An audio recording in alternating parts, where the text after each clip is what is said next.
On a tous déjà eu cette impression, non? Que notre portefeuille se vide beaucoup plus vite que ce que les chiffres officiels nous disent. Bien, aujourd'hui, on va plonger au cœur de ce mystère-là. Le fameux écart entre l'inflation qu'on nous annonce et ce que ça nous coûte pour vrai de vivre au quotidien. L'épicerie, le gaz, le loyer, les factures n'arrêtent pas de monter. Puis on se pose tous la même question. Si l'inflation est supposément sous contrôle, comment ça se fait que tout nous semble si cher? C'est exactement cette question-là qu'on veut démystifier ensemble. OK, pour mettre un chiffre là-dessus, pour que ça soit concret, regardons un exemple. En France, on estime qu'en 2026, un ménage moyen va dépenser 1 186 € par mois juste pour ses dépenses contraintes. C'est quoi ça? Ce sont les factures qu'on ne peut pas vraiment éviter. Le logement, le transport, l'énergie, bref, tout ce qu'il faut payer qu'on le veuille ou non. Et pour mettre ça en perspective, ce 1 186 €, ça représente plus du tiers du revenu net moyen. Mais ce qui est le plus frappant, c'est que c'est une hausse de 43 € par mois en juste une année. Fait que non, ce n'est pas juste une impression. La pression sur le budget, elle est bien réelle, puis on peut la mesurer. Bien, attention. Cette pression-là, elle n'est pas la même pour tout le monde. Pas du tout, même. En fait, quand on creuse un peu, on se rend compte qu'il y a un vrai fossé. Un fossé entre les générations. Ici, les chiffres parlent vraiment d'eux-mêmes. Les plus jeunes, entre 18 et 24 ans, dépensent en moyenne 1 748 € par mois en frais essentiels. C'est plus du double de ce que les retraités dépensent. On parle d'un défi financier énorme pour ceux qui commencent à peine dans la vie. Bon, alors comment est-ce que les gouvernements arrivent à leurs chiffres? L'outil principal pour mesurer l'inflation, c'est ce qu'on appelle l'indice des prix à la consommation, ou l'IPC pour les intimes. J'aime bien cette analogie. L'IPC, c'est un peu comme un bulletin météo pour tout le pays. Ça donne la grande tendance, mais ça ne veut pas dire que c'est la température qu'il fait devant notre porte. C'est une grosse moyenne qui efface toutes les petites différences, que ce soit entre les régions ou entre les personnes. Plus techniquement, l'IPC, ça mesure comment les prix changent pour un panier de produits et de services. Ce panier est supposé représenter ce qu'un consommateur moyen achète. Mais c'est justement là, dans ce fameux panier, qu'une bonne partie de l'explication se cache. Et voilà, on arrive au cœur du sujet. La première grande raison de cet écart de perception, c'est tout simple. Le panier de dépenses de chaque personne ou de chaque famille, il est unique. Il ne ressemble pas à la moyenne nationale.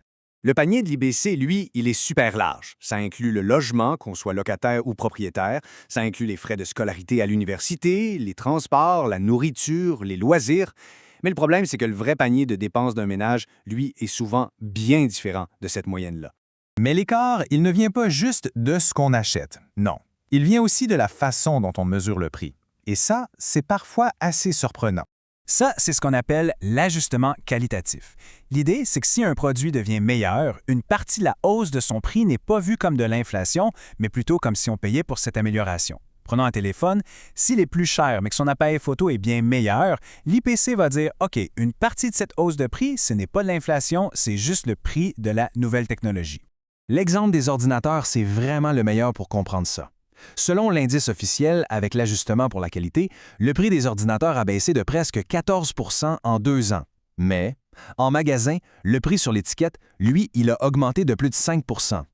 On se retrouve avec une situation un peu absurde où les chiffres officiels disent que ça coûte moins cher, mais la facture qu'on paye à la caisse est plus élevée.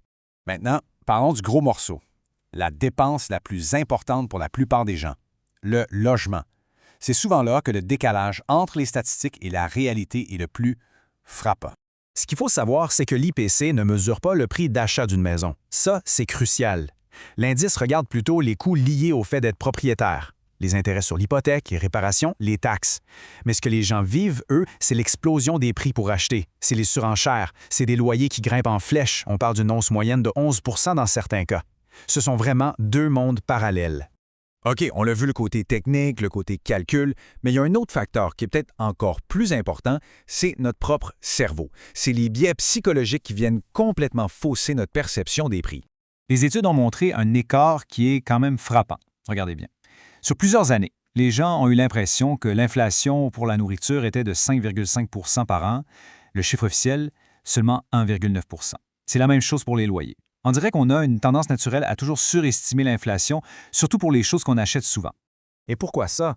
Eh bien, ça s'explique en partie par ce qu'on appelle le biais de négativité.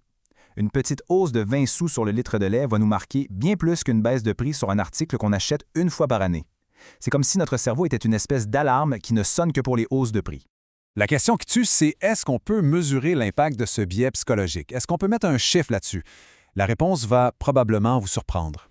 La conclusion est vraiment fascinante. Des chercheurs ont fait une expérience. Ils ont recalculé l'IPC, mais en enlevant les 20 de plus fortes baisses de prix.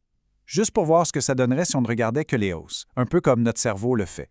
Et le résultat est carrément incroyable. Le nouveau taux d'inflation qu'ils ont obtenu correspondait presque parfaitement à l'inflation que les gens percevaient.